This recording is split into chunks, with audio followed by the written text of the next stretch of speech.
لوگ شیعہ کے دشمن بن بیٹھے ہیں، آج وہی شیعہ حق پر شہید ہو گیا۔ آج وہی شیعہ نے بتا دیا کہ حق پر صحیح راہ پہ چلنے والا شہید ہوتا ہے۔ آج اس شیعہ نے بتا دیا کہ کیوں حضرت حسین رضی اللہ عنہ اکیلے کربلا میں شہید ہوئے، کیوں وہ اکیلے۔ آج انہوں نے جو ہم نے کتابوں میں اور قصوں میں بہادری کا قصہ سنا تھا نا، آج ہم نے وہ اپنی آنکھوں سے دیکھ لیا کہ کیا ہوتا ہے حق پر چلنے والے۔ اور اللہ کا شکر ہے کہ اللہ تعالیٰ نے ہمیں ایسے وقت میں پیدا کیا کہ ہم نے بہت قصے اور بادشاہت اور بہت شیروں کا قصہ سنا ہے۔ آج ہم نے اس شیر کو اپنی آنکھوں سے دیکھ لیا کہ کیا ہوتے ہیں شیر، کیا ہوتا ہے حق پہ چلنے والے کے ساتھ۔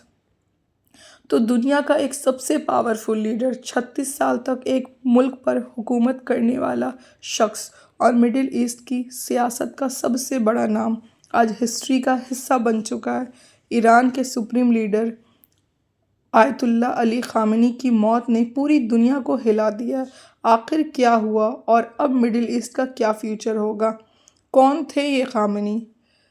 میری آواز تھوڑی ناساز ہے، معذرت چاہوں گی، تھوڑی طبیعت ناساز ہے اس وجہ سے، لیکن آپ لوگ پلیز میری آواز پہ نہیں، ویڈیو پہ فوکس کریں اور پورا ویڈیو ضرور دیکھیں، سنیں۔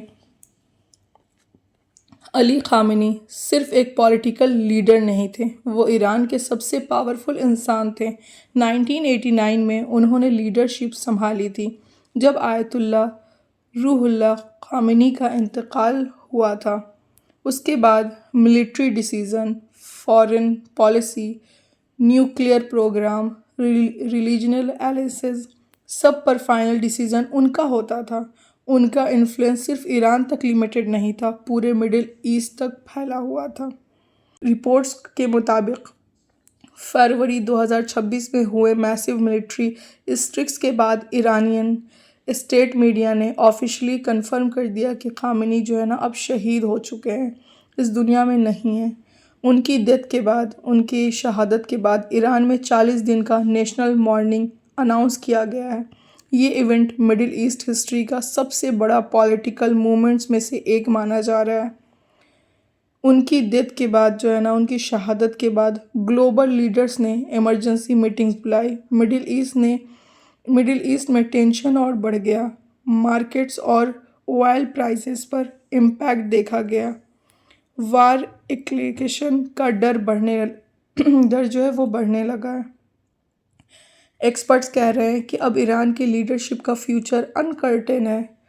پاور ٹرانزیشن سب سے بڑا چیلنج بن سکتا ہے۔ اب کیا ہوگا ایران کا؟ تو سب سے بڑا سوال ہے، خامنی کے بعد ایران کو کون لیڈ کرے گا؟ ایران کا پولیٹیکل سسٹم سپریم لیڈر پر ڈیپینڈ کرتا ہے، اس لیے اب انٹرنل پاور اسٹرگل ہو سکتا ہے، ریلیجنل کانفلکٹس بڑھ سکتا ہے، یا پھر ایک نیا پولیٹیکل ایرا اسٹارٹ ہو سکتا ہے۔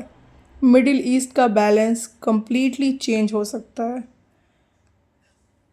کچھ لوگ انہیں جو ہے ریزسٹنس کا سمبول مانتے تھے، تو کچھ لوگ ان کی پولیٹیکلز کو کنٹروورسل کہتے تھے، لیکن ایک بات کلیئر ہے، علی خامنی نے 3 ڈیکیڈز تک ورلڈ پالیٹکس کو شیپ کیا، اور ان کی ڈیتھ کے بعد مڈل ایسٹ کبھی پہلے جیسا نہیں رہے گا۔ ہسٹری کے کچھ مومنٹ صرف نیوز نہیں ہوتے، وہ پوری دنیا کا ڈائریکشن چینج کر دیتے ہیں۔ اور آیت اللہ علی خامنی جو ہے نا، ان سے ہمیں بہت بہترین میسج ملتا ہے کہ حق پر، صحیح پہ ہمیشہ قائم رہو، ڈٹے رہو۔ اور انہوں نے بہت کچھ ہمیں میسج دیا ہے، ان میسج کو سمجھنے کی ضرورت ہے کہ چاہے کچھ بھی ہو لیکن دشمن کے آگے کبھی جھکنا نہیں ہے، حق اور باطل پہ ہمیشہ زندہ رہنا ہے۔ بس یہی دعا ہے کہ انشاءاللہ تعالیٰ ان کی جو شہادت ہوئی ہے نا، تو اللہ تعالیٰ ان کے درجات بلند کرے گا اور ان کو جنت الفردوس میں انشاءاللہ تعالیٰ اعلیٰ سے اعلیٰ مقام عطا فرمائے گا۔ اور ان جیسے رہنما، ان جیسا رہبرا اب جو ہے نا پولیٹیکل لیڈر میں کوئی نہیں ہو سکتا، ان جیسا رہبرا پولیٹیکل لیڈر میں ہمیں کوئی نہیں مل سکتا۔ آئی ہوپ کہ آپ کو سارے انفارمیشن مل گیا اور ویڈیو اچھی لگی ہو تو پلیز لائک کریں اور میرے چینل کو سبسکرائب کریں۔ جزاک اللہ خیر۔